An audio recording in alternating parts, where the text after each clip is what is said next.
I just want to tell you I'm not a communist and I'm not a member of the Communist Party. So if you want to have an idea about how the Communist Party thinks, you have to come in touch with one of the members. I was told that you were. I'm not. I never was, and I'm not intending to be. I see. I was told by people at Al Fajr to talk with you. Well, they have the full right democratically to say whatever they want, but practically also from a democratic point of view, I can say that I am not. Okay, that's fine. So my position is not the position of the Communist Party. I understand. I might agree and I might disagree. I have the full right to disagree with them, the communists, but yet I'm not. Yes. Simply I'm not. Yes. Are you a Republican? No. I'm not a member of any party either. I have no. I value independence. I as might well. say that you are from the Republican Party. What would you say? You say no. That's right. And this is my case. Well, I'm very happy to be here. I hope you're still, interested in talking with us. Well, I'm interested, of course, but Yes. As a person, as an independent person, independent mentality, with Yes. an independent approach, I agree with many issues. The different factions of the PLO do agree on. I differ with some of them. Yes. But this does not give me the badge of any party. Yes, it's fine.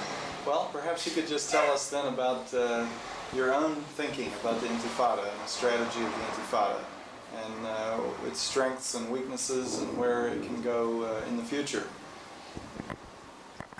Yes, of course, I can give my opinion about these things. Shall we start now? Yes. Well, I think that the Intifada is a historical event of great importance. There is no parallel to this Intifada. People have been demonstrating for the last 2 years, continuously, without any break, in order to utilize that political instrument effectively to raise the awareness of the people to the situation in Palestine. This situation, as I see it, is very volatile. It serves no purpose for the Israelis. It serves no purpose for the Palestinians. It serves no purpose for anybody, anywhere in the world. So that's why I see the value of the Intifada as being a human also approach, besides being a political approach and exercise. And I believe that this endeavor from the side of the Palestinians, which was not pre-planned, as some people may think, it was just a direct expression from the man in the street vis-à-vis what was being imposed against him. In this situation, one can see that there are very strong elements in that movement, which has proved itself to be real and important. There was awareness on the world international sphere. Can we stop it? You were describing something about the Intifada strategy. I'm not quite sure where you were with it. Yes, I think that it was a useful instrument because it brought the awareness of the people inside the occupied territories and outside to the point that they started to see that the negligence of finding a solution to the present situation will cause great amount of harm for all parties concerned. Speaking about weaknesses, of course, like anything in the world, there are problems within the Intifada. One of the main problems is the inability of the Intifada to stand against the great pressure exercised by the Israelis, the brutal action, blowing houses, killing people, injuring them, causing abortions and all these things. The Intifada is not in a position that can take a countermeasure as effective as that done by the Israelis, and that's why we have a problem in that sense. Besides, we expect that the Intifada will make the Palestinian issue on the priority list of the international concern, so that the sufferings of the people here may end. Of course, the continuation of this situation is not something very much welcomed by the Israelis. It's imposed by the welcomed by the Palestinians, sorry, because it's imposed on them, and they dislike to have that continue like this. I doubt that anybody cares to live in sufferings forever. I think there is a time where everything should end. I must add, I might add another aspect, which is very important in my opinion. The negligence to find a solution to the Palestinian-Israeli conflict will promote further instability in the area, which will reflect negatively on the security of the Mediterranean basin, Europe, and world peace. So actually we should not be neglected, not only for ourselves and for our sufferings and for our future, but also for the well-being of the world in general. We are a very small nation, but we are a very effective element in promoting peace in the area. So that's why we are calling everybody with good conscience, good intentions, to come up and find a solution for him and for us. Okay. Do you support the peace initiative that the PLO put forward at the PNC? And if it brings no response from the United States, or the limited kind of response that the Shamir plan represents, will this at some point create a crisis in the Intifada and in the PLO leadership about whether to continue the dialogue with the United States or whether to escalate the struggle in some way? Well, I believe that the continuation of the dialogue with the USA is important, not for the Palestinians alone, but also for the Americans as well. And I think it's our duty to make the Americans become more aware of the dangers of their negligence to deal with the problem.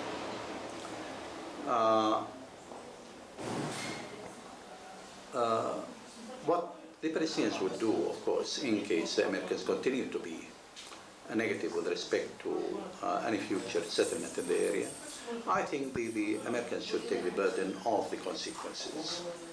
When I spoke about instability in the area, most probably the instability will increase. Let's remind everybody of what has taken place in the Gulf, probably a year ago or something, when the very basic interests of the United States were threatened by the war in the Gulf. Probably somebody might think that it's a broad jump going from Palestine to the Gulf area, but actually it is not. One should remind himself that Khomeini was saying that his revolution was meant to liberate Jerusalem. And that's why I see the relationship. There is a direct relationship between the two. We cannot just ignore this simply because Mr. Bush or whoever it may be is unable to convince Mr. Shamir that what he is suggesting is not providing the proper environment for finding a solution. What are your thoughts on why the United States is going so slowly about this at a time in international relations when the Soviet Union and the United States are putting so much effort into resolving regional conflicts?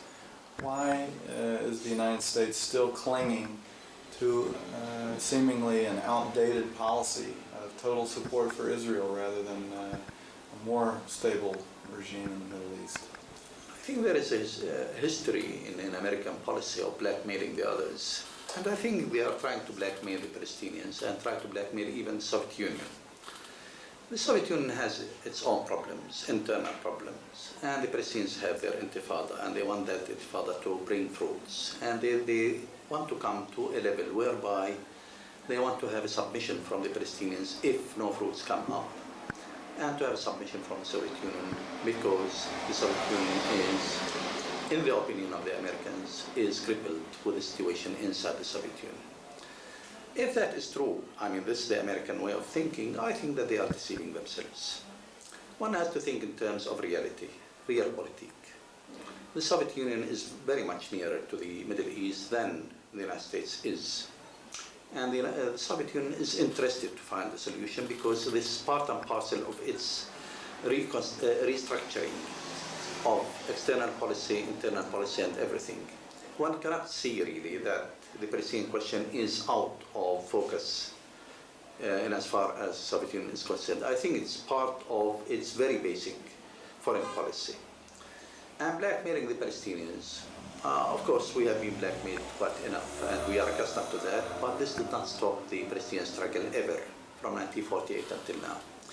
And this has caused great amount of headache for the Americans, and it's high time for them to relieve that by having that pill of aspirin of coming to the international conference and sit around the table and talk business. This is what we are saying. The Palestinians have presented their peace plan, which was in accordance with the United Nations resolutions and in response to the international will. And I think it's high time for the other party to come forward and to accept these terms which were laid down by the United Nations and the international community. Could you elaborate a little bit on the international conference? What would it look like? How much time do you think would be involved in a comprehensive settlement? Well, my dear, I'm not the master of ceremonies. I don't know how do they make international conferences, but what I understand of the international conference is that the parties concerned should sit around the table and talk to each other in business-like manner. The importance of the international conference is that the international conference is to provide the guarantees to the Palestinians and to the Israelis that no acts of bad will should come up in the future.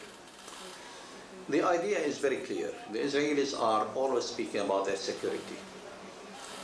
We hardly speak about our security, but everybody knows that we are threatened every moment of our life. But we need these guarantees as well. We need guarantees that the peace treaty, which will come in the form of a paper signed by all parties, should be adhered to by all parties concerned. We know that the problem is not a Palestinian-Israeli problem alone. It is also related to Lebanon, to Syria, to Jordan as well. So in this case, we need some kind of a consensus among these parties with the support of the international community and basically by the superpowers that a new time is coming up whereby everybody could live peacefully and in a durable way. Actually, we had many years of peace, but we were always threatened with new wars. Now we want peace and peace alone. We don't want to be threatened. We want to create a cooperative area, an area where people could cooperate together because we have problems. Everybody has problems.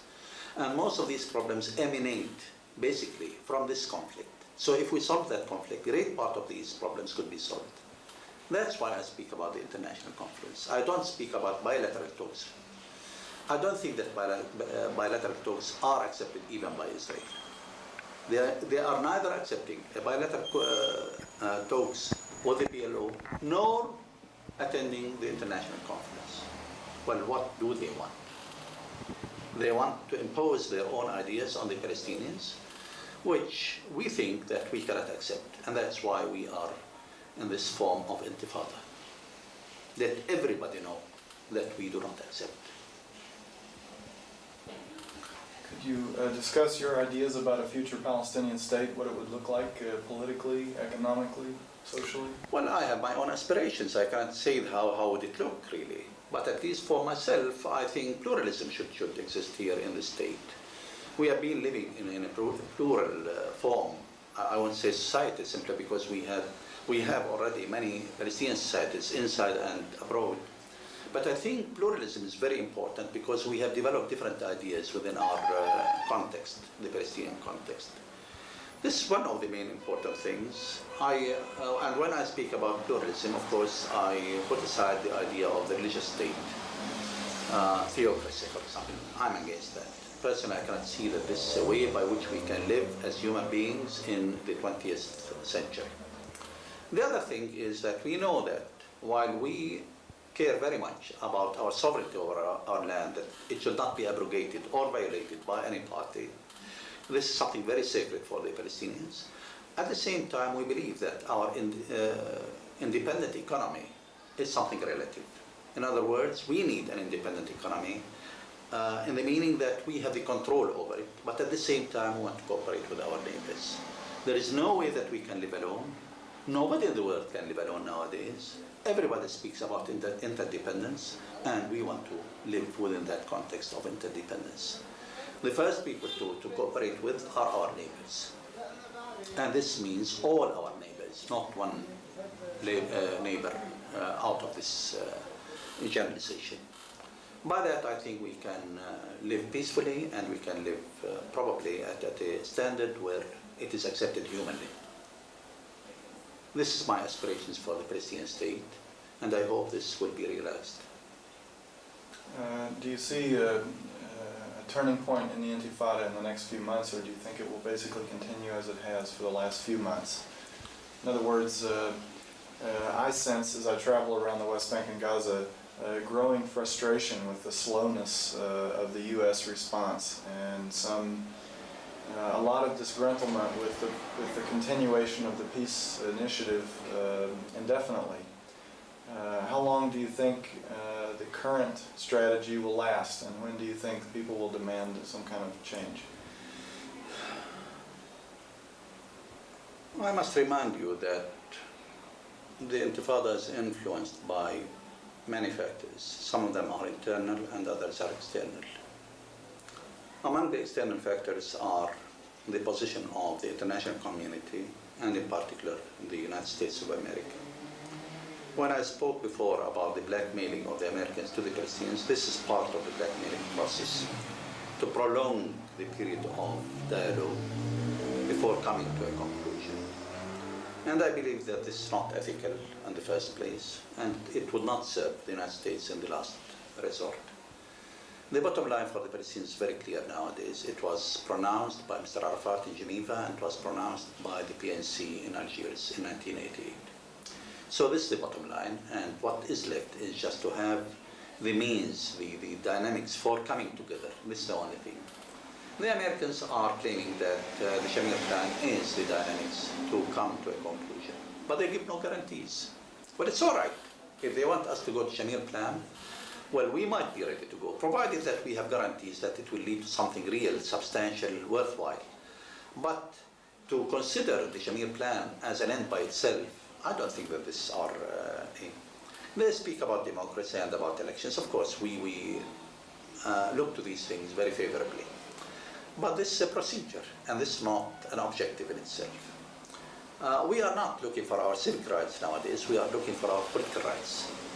The Shamir plan does not provide anything for our political rights. It speaks about civic rights. All right, this is very good, but it has to be coupled with our political rights. And this is our approach. Now the Americans, by prolonging the dialogue and not coming up with something real during that long period of time, I think is not working with good intentions. I must say that. This is at least my own impression. I think if they are interested in peace, as they are talking that they want peace, then in this case they have to move more positively, and they have to recognize the right of the Palestinians for self-determination. There is no other way. I have been talking to the Americans, officials and non-officials who came to my place, and I found that there is hesitancy on the official side, and there is a welcoming smile always on the non-official side. And this dichotomy between the two should be bridged in a way, I don't know. This is not our business anymore. I think this is the business of the Americans back in the United States. Okay. Could you tell us a little bit about the Arab Thought Forum and what you do here, and perhaps publications or ways our audience could get in touch with you? Well, it's an Arab institution. We think, and we have a forum. Well, actually, what we are doing here is something probably unique to the occupied territories. We try to see how can we develop under the constraints of occupation. For some time, it was almost a taboo to speak about development under occupation. The reason for that was probably justified, because everybody thought that occupation will be a short-term occupation. But now we speak about 2 decades of occupation. I don't know how much will it long. God forbids that it will continue much more than that. Then in this case, we are faced with 2 things. Either to normalize our relationships with the occupying power, which we are against completely, or we stagnate. So we are left with 2 options. None of them is sweet. So the other alternative was to think in terms of development under the constraints of occupation. Is there a model like this? No, there is not. We have to think about this. And this is what we have been doing for the last 12 years. To a great extent, I think we have succeeded. We don't have work in the field, but at least our ideas are being applied nowadays. You speak about agriculture and how people have taken over their responsibilities. People are going back to the land. There is internal marketing system. All these things were ideas which were brought here in the Arab Thought Forum, and now they are in application. This is our great, I would say, pride that we were able to do that. And now it's not a strange thing to speak about development. Before it was almost a heresy to speak about development under occupation. At least we legitimized thinking about that subject without being accused of being collaborators or otherwise. We have publications, of course, but most of our publications are in Arabic because our target audience are the Palestinians here. Of course, anybody who can read Arabic and understand Arabic well can have an access to our publications. Shukran. Nafu. Is there anything else you would like to say that I haven't asked you that you think is important? Well, you have been very exhaustive, really. So I don't think that there is much to be added, but I have to thank you very much, really, for this opportunity, because being here captives in our own society, we need people to carry our message abroad. And thank you very much for carrying our message to the American people and probably to others. Fun.